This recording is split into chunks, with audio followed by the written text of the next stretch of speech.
Така.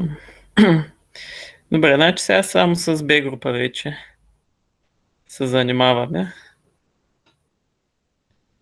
Само да включа екрана, да се показва.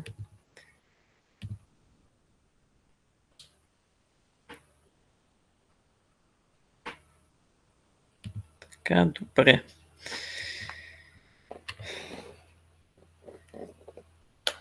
Така, значи да започнем с първата задачка Game. Тя като цяло беше доста лесна и може повечето хора, които не са успели да я решат напълно и не защото не са измисля, ами защото пропускат частен случай. Така, значи то условието е кратичко, в B група като цяло няма да се тача с особено дълго условия. Така, значи това, което трябваше да съм направил в задачата, имам някакъв брой тестове и за всеки тест ни дават някакъв масив. Като играта в този масив е следната. Значи в началото започвам с този масив, както обясня, нали, тук за този пример. И това, което трябва да се направи, е да се раздели на две части, лява и дясна, които са с равна сума. То е ясно, че ако общо тук, нали, имат нечетна сума тия часа, няма да може. И тогава нямаме какво да направим, в случая може. Така, значи, ето както е казано тук в обяснението, този началния масив може да го разделим на тези две части, 3,1,4,0 и 3,2,3. Така, след което нали, продължаваме, избираме само една от тия две части, продължаваме също нещо. Така, в случай оптималното е да изберем 3,1,4, защото като изберем 3,1,4, тогава може да направим още едно разделяне на 3,1 и само на 4, нали, които са с равна сума. Така, и след като направим това, вече нямаме възможни ходове. Така, и това, което казах, също е оптималното решение тук. В задачата се търси колко най-много разделяния може да направим. И е ясно, че ако беше да изберем тази част, 0,323, понеже сумата е... четна е сумата, ама няма как да разделим на лява и дясна, които имат равна сума. Така. Тук е малко заблуждаващо не е примерно 100 000 или 1 милион, иначе решението си е логаритъм. Така. Сега тук на тая задача, значи B1G. Тук на тая задача първото, което, нали, идва на човек, е да пробва всяко възможно разделяне.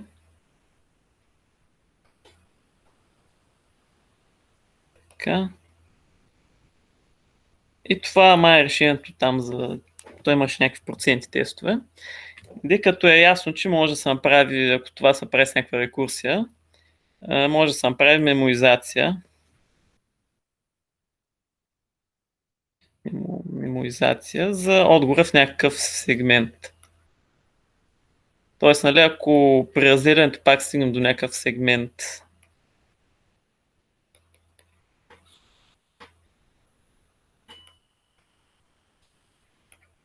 нали, ако пак стигнем, като правим пълното изчерпване, нали, за всяко възможно решение, ако пак стигнем до някакъв сегмент от L до R, то е ясно, че може да се ползваме отговора при първия път, като сме го намирали. Нали, няма нужда да го намираме втори и така нататък. Така. И това решение с мемоизацията е на трета. Така. И човек обаче тук трябва да се замисли, добре, толкова ли са много тия позиции, където може да се разделя. И то лесно се вижда, че те няма как по принцип в общия случай да са много. Защото, значи, ако разглеждаме, нали, лявата част максимално да увеличаваме с по едно число, нали, съответно дясна да намалява, то това като го правим, тук много е важно, нещо, което забравих, много е важно, което го бях изписнал в условието на самия турнир, че числата са в този интервал. Тоест те са неотрицателни. Това е много съществено. Понеже са неотрицателни, то сумата, така като разглеждам на тия леви части, тя няма как да намалява. Което означава, нали, че тя расте до някакъв момент и евентуално има момент, когато стигаме половинката, И за да има още моменти, когато стигнем половинката, то трябва да имам някакви нули. Тоест, айде още една нула. Ако гледаме масив с такива числа, то тук имаме колко? 4 възможни разделяния. Може да е така и така. Може да е 3, 1, 0 и 0, 0, 4, 3, 1, 0, 0, 0, 4 и т.н.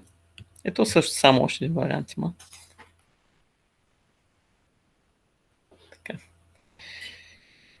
Добре, обаче нещо, което пак може да се види лесно е, че няма смисъл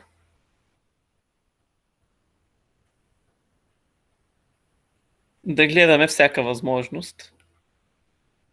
Защото тия нули няма да ни допринесат, евентуално да може да правим малко повече ходове.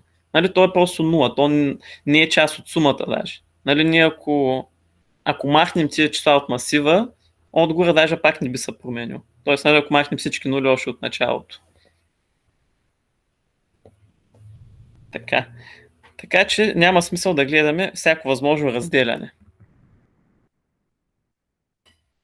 Което означава, нали, че просто си хващаме първото възможно. Значи ще хващаме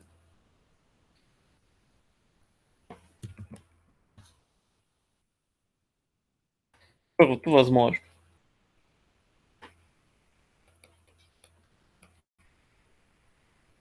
Така. Тоест, ако си го мислим примерно като... Ако го правим с рекурсивна функция, която ни дава отговора, то имам нещо такова, значи... айде ans да я кръстя. Answer от L до R просто ще е максимума. Ние да приемем някой нов. Така. Значи ако гледаме, нали, с рекурсивна функция да намираме отговора, то може и итеративно, разбира се. Значи answer от L до R ще е максимумът, ние ще гледам само една възможност за цепене. Ще е максимум от отговора, който ще получим в лявата половинка. Нали, това ако има такава позиция.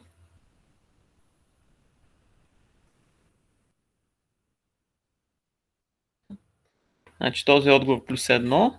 Или, нали, това ако сме избрали лявата половинка тук, или отговора за дясната половинка. Тая е плюс единица, нали, защото сме извършили един ход, едно разделяне.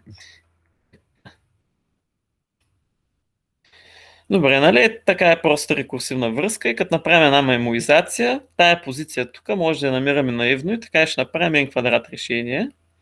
Така. И вие, че сте Б група, би трябвало да е очевидно.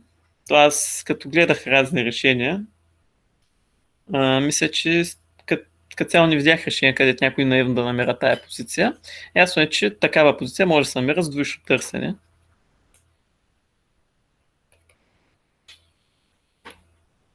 Двоично търсене по масива с префиксните суми. Така. Предполагам, нали? На всеки му е ясно, нали, що ме стигнал до P група. Така. Нали, ясно е, че тия суми монотонно нарастват, т.е. може да направим двоично търсене. Така. И следователно тук решението става n логаритъм и това е финалното решение. Така. Като цяло тази задачата е доста лесничка и сега това, което спираше много хора, е ако двоично търсене не са си го доискусорили, т.е. има начин примерно да заби или да върне валиден индекс вместо да заби, защото в абсолютно всеки тест част къде пиша, бе? Ужас. Така. Значи в абсолютно всеки тест имаше случай, където масивът е само от нули.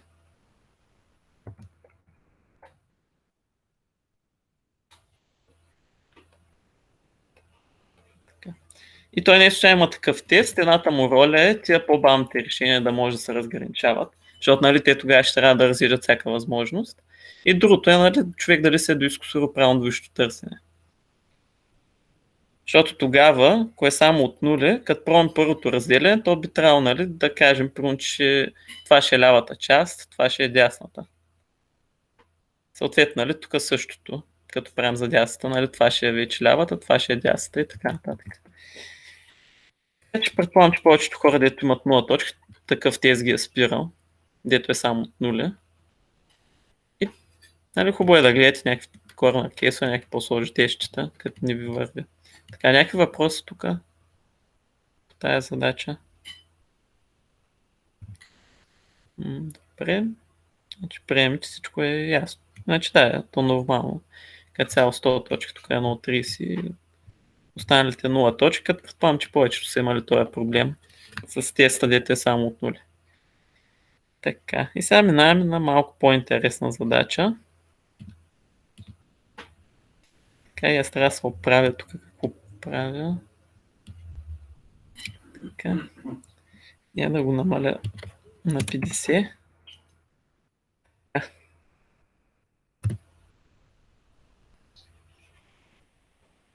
Абе, направо ще направя нов лист. Да направя нов лист. Иначе, условието на тази втората задача също е простичко. Като цяло това, което е дадено, едно дърво, се въвеждат някакви пътища.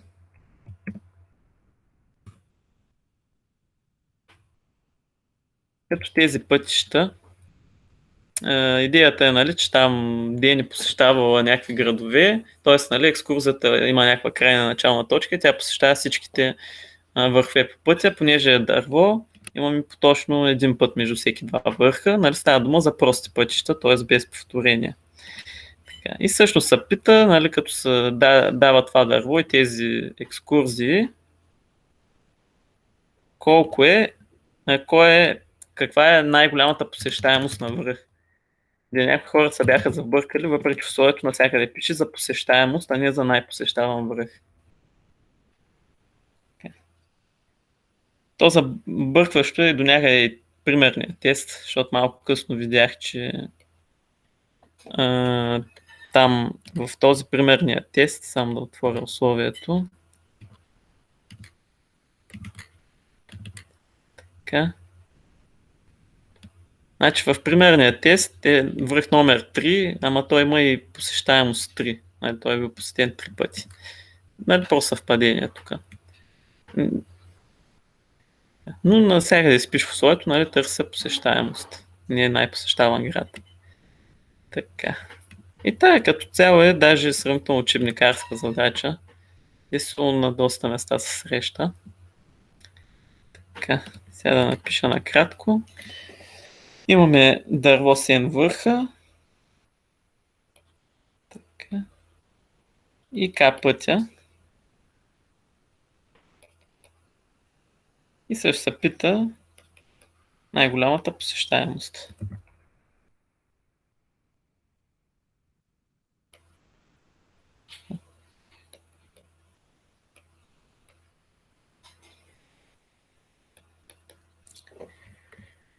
Добре, и сега тук решение, което е със сложност O от K по N, би трябвало да е очевидно.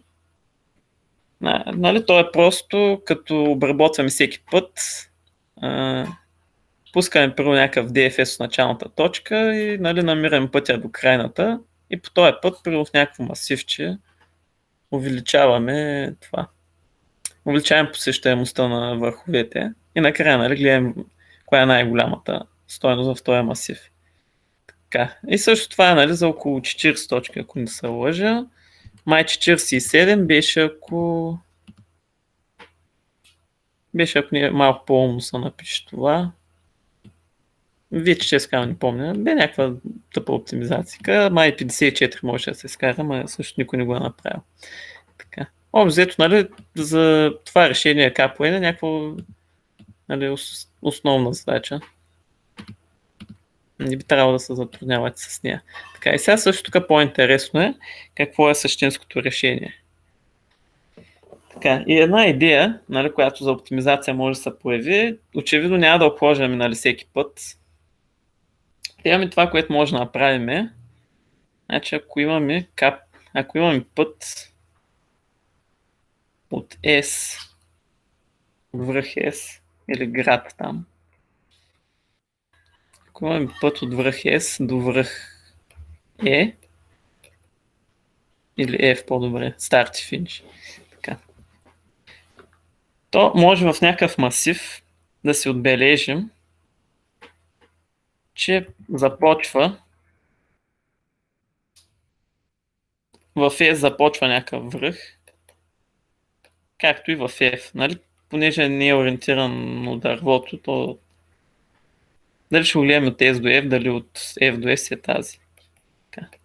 Нали, с това в този масив казвам, че за тези върхове започва някакъв път.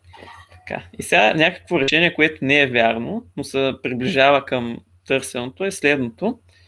За да намерим, значи за даден връх,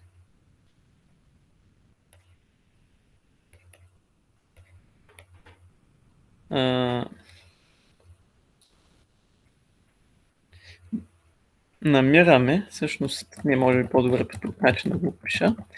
Така, значи като направим тази стъпка, може да си мислим, че с DFS намираме посещаемостта на всеки връх.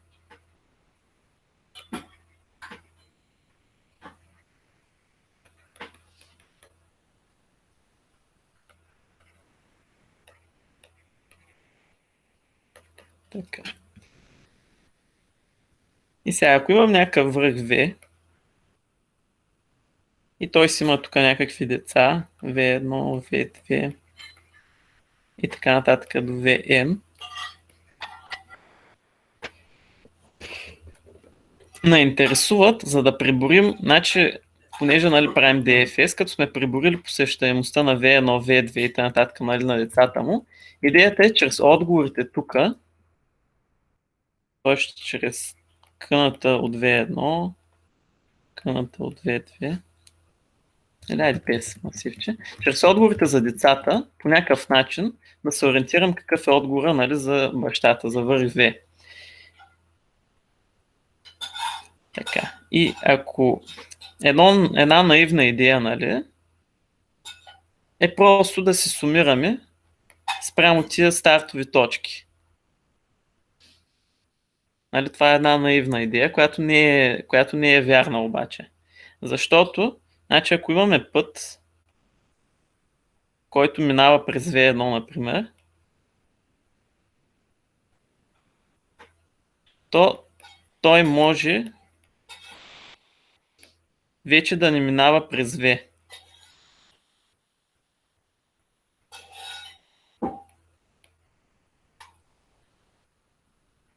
Така.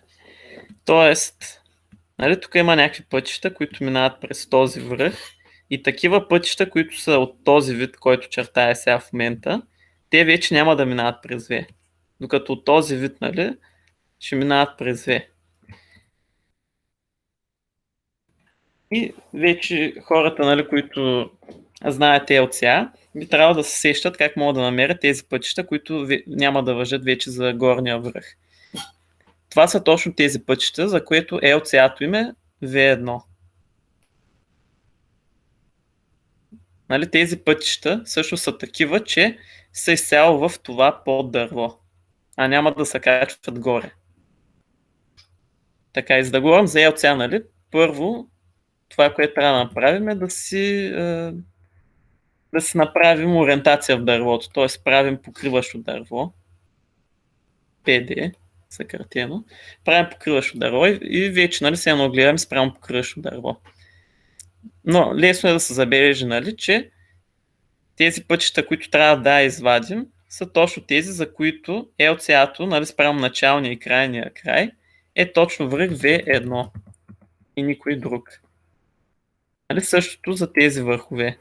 Примерно през VM пътища, които вече няма да важат за V, са тези, които нали, максимално се едно в дървото са качили до VN и после са слезли. Което означава, нали, че на началната и крайната точка SEF LCA-то им ще е точно този връх. Така, което означава, че тук може освен да бележим нали, къде почва и свършва даден път, можем да маркираме кога се едно свършва някакъв път. Или по-скоро кога трябва да го извадим.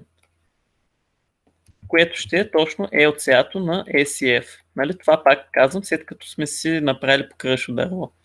Тоест endpath увеличаваме, нали, някакъв масив, нали, че за този връх някакъв път свършва. Така и също, нали, решението е такова. Правим покръващо дърво, след това примерно с sparse table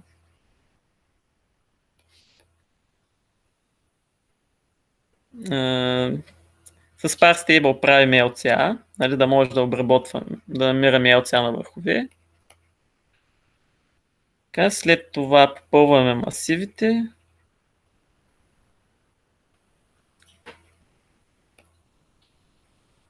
И смятаме там с DFS отговорите. Така. Добре, сега да покажа решението, дето бях писал. Значи ето това. Така. Значи ето, нали, как изглежда решението. Тук първото, което правя, нали, правя един DFS, с който всъщност идеята е да се подготвя за намирането на LCA. Значи този DFS първия, това, което прави, отбелязва дълбочините на всеки връх и тук попълва, нали, базовия случай на LCA-то, т.е. само бъщите на върховете. Така, след този DFS си правя LCA-то тук с Sparse Table, нали, то става бързо и лесно. Така. И вече почвам да обхождам пътища. Даже това го правя преди да съм въвел пътища, защото, нали, за LCA-то не ме интересуват пътища. Така. И сега като въведа пътища, тук някакъв асърт, това не ме интересува. Тук ги намалявам се едно, защото ги гледам от 0 върховете. Така, и във връх Z намирам LCA-то. След което правя точно това, което написах, нали, преди малко. Увеличавам, нали, за този връх, че ще свърши някакъв път. Нали, това endpath, то може малко бързо да звучи, но идеята му е, като смятаме отговорите, нали, с тази рекурсивна функция findAnswer, да знаем, нали, за даден връх колко пътища ще останат в неговото поддърво, като се качим горе. Което означава, че те вече няма да въжат. А пак ето тук увеличавам с единичка, нали, за двата края. Така и сега, нали, то най-интересно е тая функция findAnswer. Така.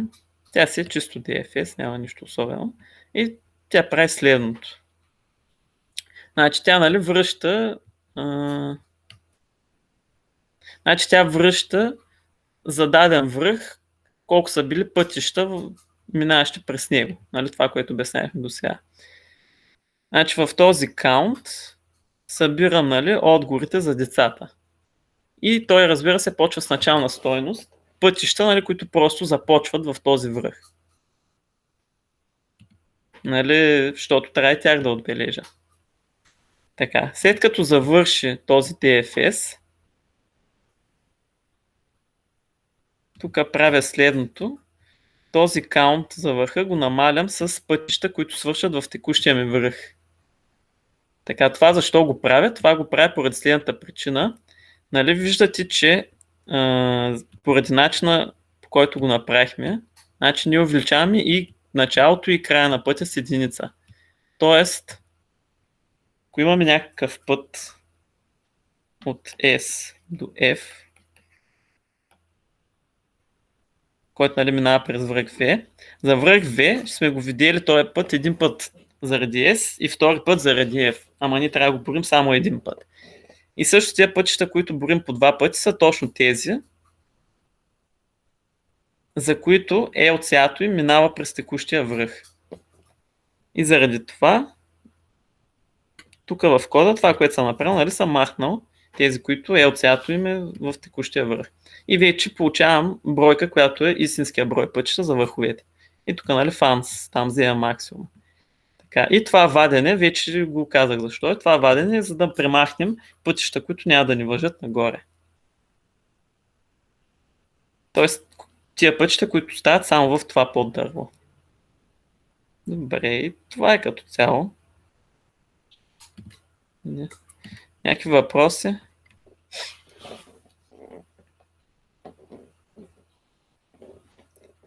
Как правиш LCA в този граф? По стандартния начин. Значи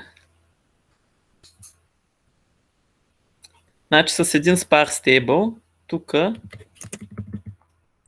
цялата степен от им е бащата, т.е. не бащата, ами предшественика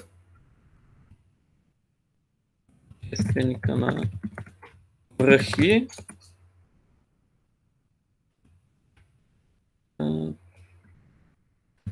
преди... Това е смисъл, като се кача кой връх е 2 на тая степен над връхи. Нали, това го правя в spar stable. И то, нали, понеже е 2 на степен нещо, лесно може да се направи динамично. И след това, за да намеря самото LCA, нали, тая функция find LCA, правя binary lifting, тъй нареченото. И binary lifting ползва, нали, оня spar stable. Тук цяло е стандартен алгоритъм, иначе накратко, нали, това, което прави алгоритъма, е следното. Първата му стъпка е да изравни дълбочините на двата върха. Тук ги слапвам, за да имам в хикс върха, който е с по-голяма дълбочина. След това смятам тая разлика, използвайки този масив, нали, като само за степените на двойките, го качвам хикс, така че нивото му да стане колкото е на y. И един случай, че могат да съвпаднат. Така и вече тук е същинския binary lifting. За да намеря, нали, LCA-то.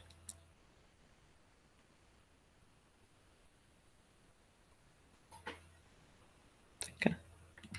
Друг въпрос?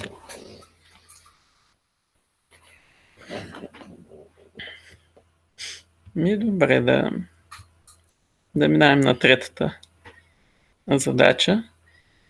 Значи като цяло третата задача, то тук като цяло няма задача, нали, да сега да сме измисляли. Третата задача е от тренировъчето на практик-сесията на IY. Така че, нали, може да се изкефти, първо, че, нали, сте се борили с такава задача. Защото на международната, нали, дори задачите в практик-сесията пак не са особено лесни. Така, сега да отворя условието.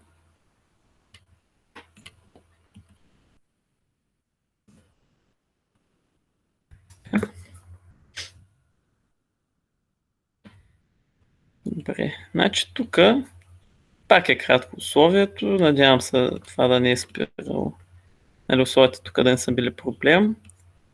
Така, сега, значи накратко, това, което, нали, трябва да се направи в тази задача, беше следното. Така. Значи трябва да изберем цвят от две възможности.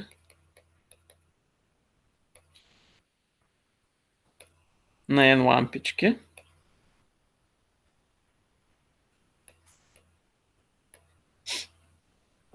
Тоест тук по-скоро за n лампички. И там, нали, възможностите бяха жълто и зеленото. Нали, конкретните цветове нямат никакво значение. Така, и разбира се, трябва да ги изберем така, че да удовлетворяваме R изисквания, които са от два типа. Единият тип е подмасив, трябва да има само един цвят.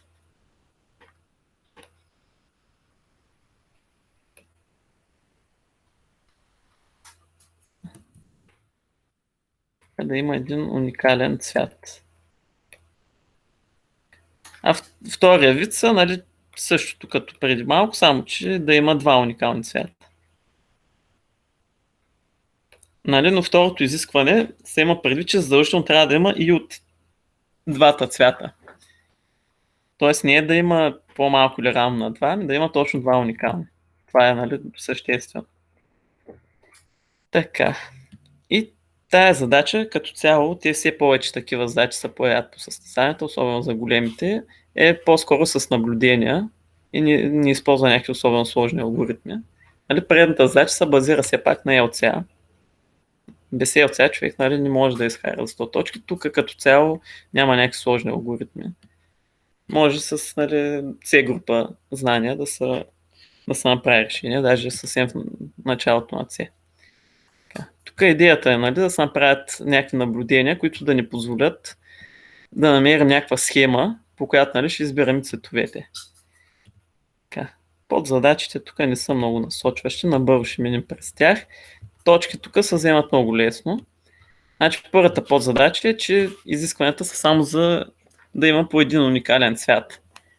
Човек като помисли за няколко минути, веднага може да види, че то като има изискване само за един уникален цвят, мога просто да отцветя всичко в един цвят.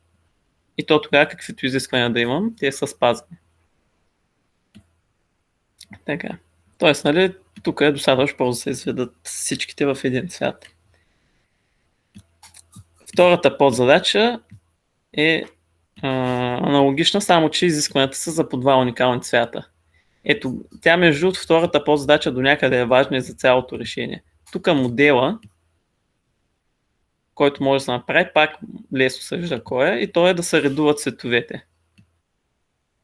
Нали, няма по-добро това да се редуват цветовете. И единственият случай, когато тук, понеже може да нямаме решение, нали, ние търсим конфигурация, но може и да няма. Да, трябва да се издаде 0, ако няма. Значи в първия случай винаги има решение, в първата подзадача, във втората може да няма решение. Кога? Ами ако изискването за два уникални цвята,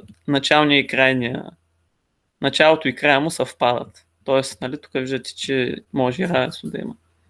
То това в общата задача, нали, също трябва да го чеквате. Ако имате, нали, изискване за два цвята, така че началото и края съвпадат, нали, то е ясно, че няма такава конфигурация. Нали, не може само в една лампичка да имаме и двата цвята. Така. Тоест тук, нали, модела е да се редуват цветовете.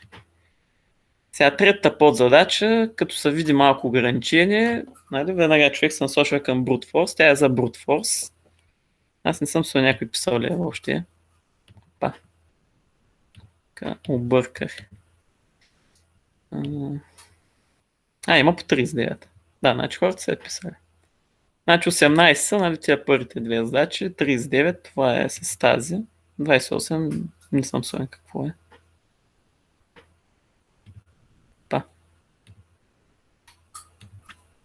28 как се прави тук? 7 и 21 може би. Така както да има някакви възможности. Добре, сега вече минаваме към главното решение, нали, наблюденията. Тя четвърта подзадача е същата като пета, само че за човек, дето евентуално не може да се оправи на пета да дебъгне решението и затова го напише по тъп начин. Тук, нали, не се изисква някаква по-различна идея. Така, затова минаваме към главната задача. Сега, като още, нали, първият път, като гледах тази задача, си казах следното. Първо може да видим само тия с по един цвят. Значи първо може да видим изискванията с C равно 1. Тоест, нали, където се иска да се... Тоест изискванията, които искат, нали, да има някакъв подмасив, само един уникален цвят. Така. И тук може да се сведат тези изисквания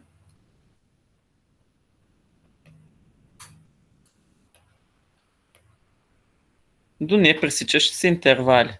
Не знам, що го пиша на строката.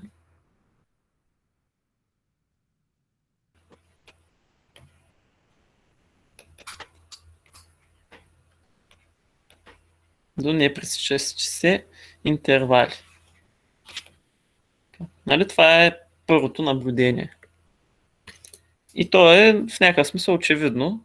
Ако има някакво изискване, което иска тук да има един цвят, и има друго, което иска ето тук да има един цвят, понеже тук се засичат, то трябва да имаме един общ цвят. Нали, ето тук. Което, нали, означава, че ако просортираме интервалите по левия край, може да видим от тези дадени интервали, които са с c равно на 1, да стигнем до такива интервали, до такива области, които трябва да са едноцветни. Нали? Те са непресичащи се. Тия непресичащи се интервали са едноцветните области.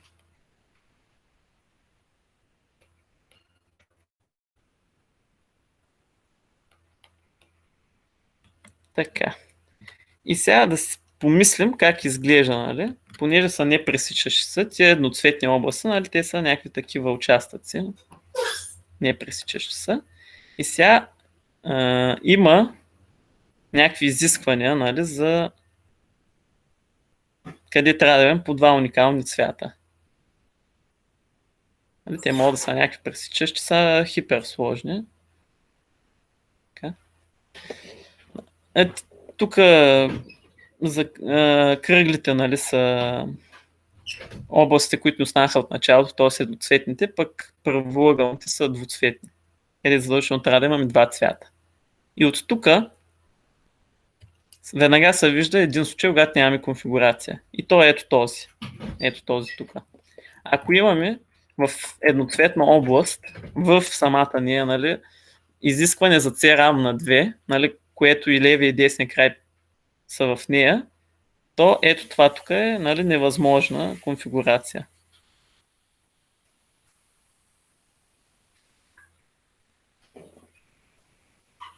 Защото, нали, това изискване тук, понеже е в едноцветна област, тук всичкото ще е един цвят, т.е. няма как, нали, да имаме два уникални цвята. Няма как да имаме и двата цвята. Добре, и сега остава да помислим някакъв модел вече, който, нали, да ни свърши работа. И сега този модел на какво се базира, че тук сме проверили дали имаме този случай, къде сме имали невъзможна конфигурация. Тоест вече няма такива. Нали, няма такъв случай. Като няма такъв случай, това какво означава? Ами това означава, че тези правоъгълниците, значи един правоъгълник не е изцяло в едноцветна област.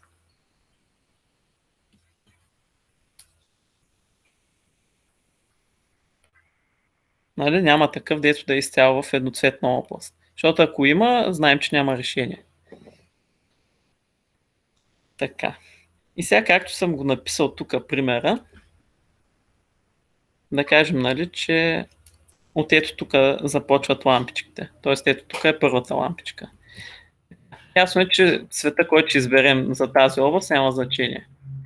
Тоест първо може да изберем, нали, зелен. Или айде да не изписвам тия букви, че е сложно. Зеленото да е 0, жълтото да е 1. Така 0 единица.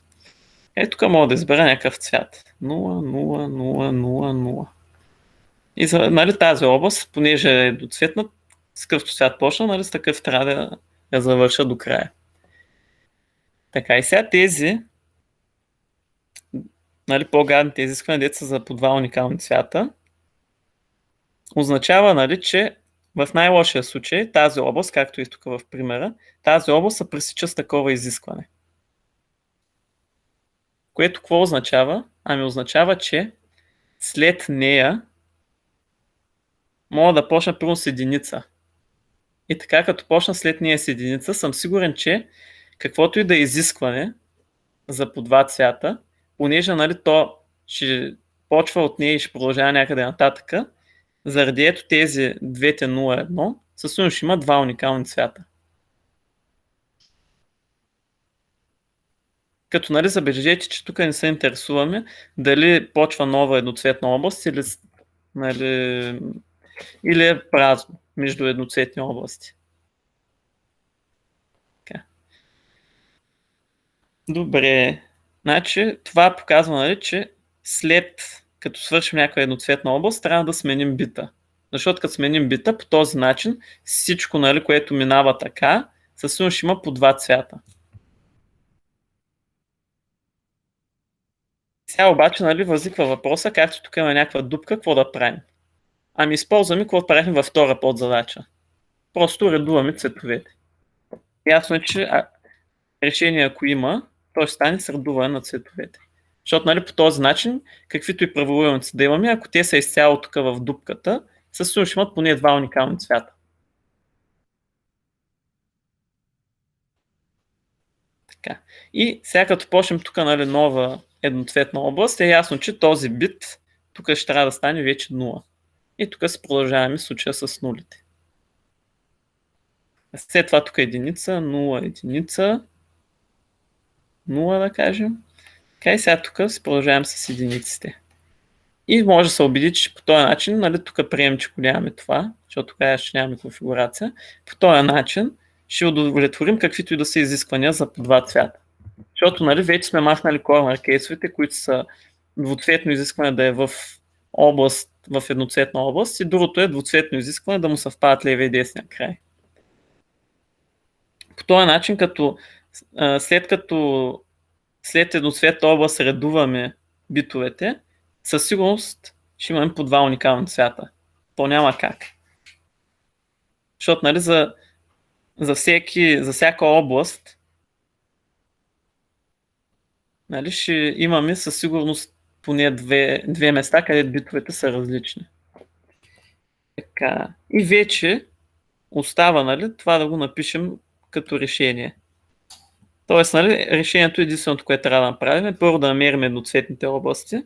След като намерим едноцветните области, да видим има ли двуцветна, нали, която е в едноцветна. И ако няма, значи имаме решение. Просто трябва, нали, да направим това решение. Така. И то става само с някакви сортировки на интервали. Тук не съм променял. Аз съм своя коментар. Че... Ето го за 100 точки. Така. Малко дългичко, мислех, че е по-кратко. Така. Значи ето какво правя тук. Докато въвеждам тия изисквания, в LAN се записвам, нали, изискванията, които са с C1, в останалите, в този вектор requirement се записвам тия с C равна 2. Където още тук при входа проверявам това. Ако имам изискване за двуцветна област и from съвпадащи, значи нямам решение. След което сортирам once, нали, просто сортирам интервалите по ляв край, след което тук ги обхождам и докато обхождам, всъщност то лесно мога да намеря с това обхождане до цветните области, защото ако намеря from, край, нали, на интервала, нали, тук имам once от t, което, нали, е с from и to. Така. И ако този from на текущия интервал е по-голям от максимума до сега, т.е. нали, максимума го мислете като края на едноцветна област. Това означава, че започва нова едноцветна област.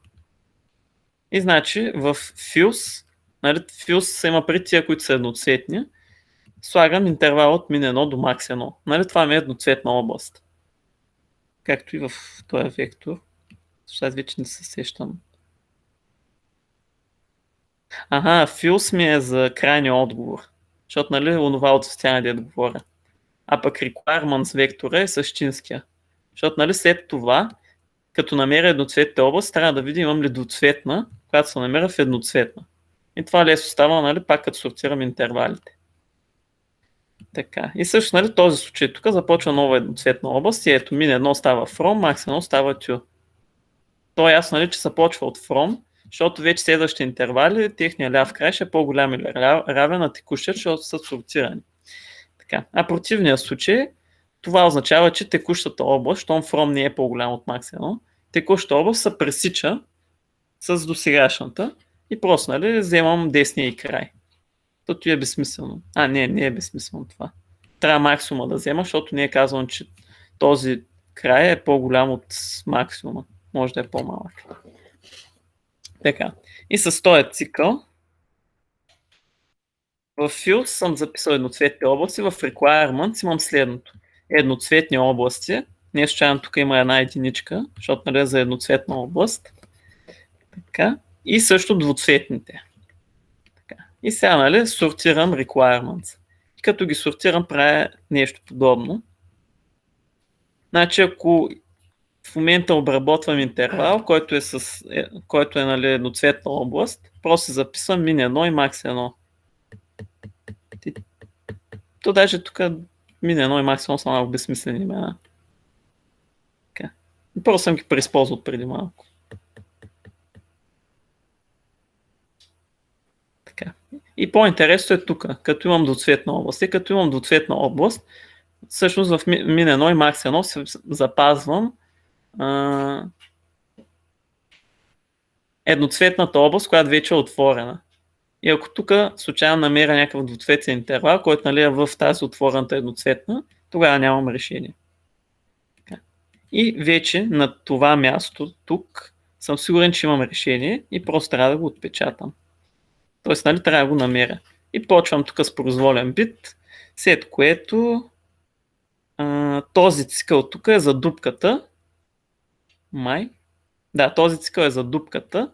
Също scalar функцията, малко глупо съм е наименувал, scalar функцията дава, ако нали се даде зелено, дава жълто и обратното. Тя дава тя прави нали, редуването на цветовете. Така. Също с този цикъл нали, прави редуващи се цветове в дупката, а този тук прави едноцветната област.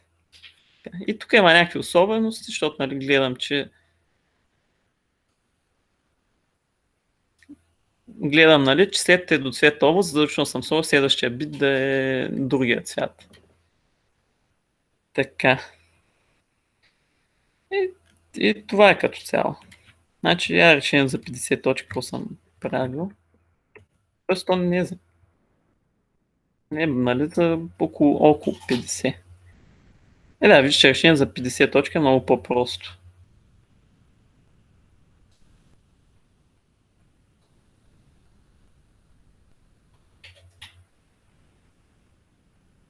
Значи решение за 50 точки, нали, както казах, някой ако се затруднява това за 100 точки, защото все пак има сортиране на интервалите, някакви случаи чета. Значи е това, което правя. Ако тук имам един цвят, тогава нали, се обхождам интервал от from до to и записвам, че тези места, тези лампички са в изискване за един цвят.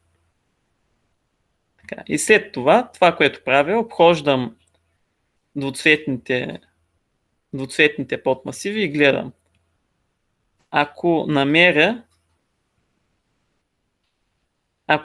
някаква позиция, където не е попадала нали, в изискване за един цвят, това означава, че този интервал нали, за два цвята не се съдържа в едноцветно изискване. Или в област, там едноцветна област. Така. И тук нали, си го малко по-простичко. Като цяло това е. Тук като се направят наблюденията, вече би трябвало да може да се справите и за 100 точки. Малко по-пипкаво, нали, има разни случаи. Така. И това е за B групата. Ако няма въпроси.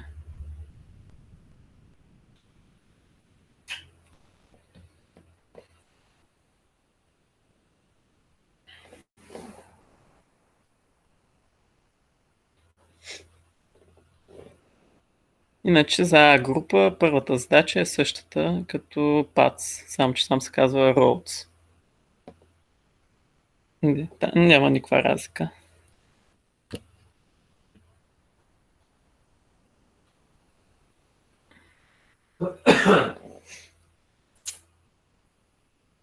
Как ви се струва третата задачка за B група? То само едно 100 точки има тук.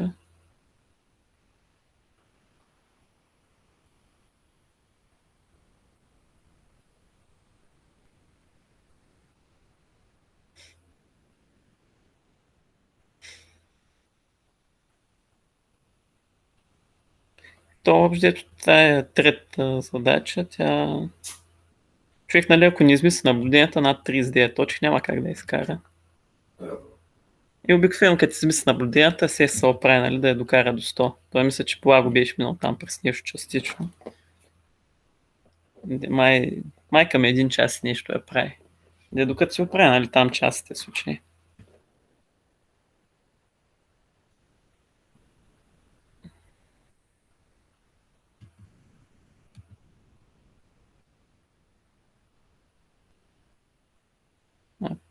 Пешо, Марин ще кажат ли, ще има ли А-група или? Аз за група качих един линк, където Иво ще обяснява. Иво даде линк и в София код качих един линк, така че направо да се преместим там за група. Да, значи там направо да отидем. Да.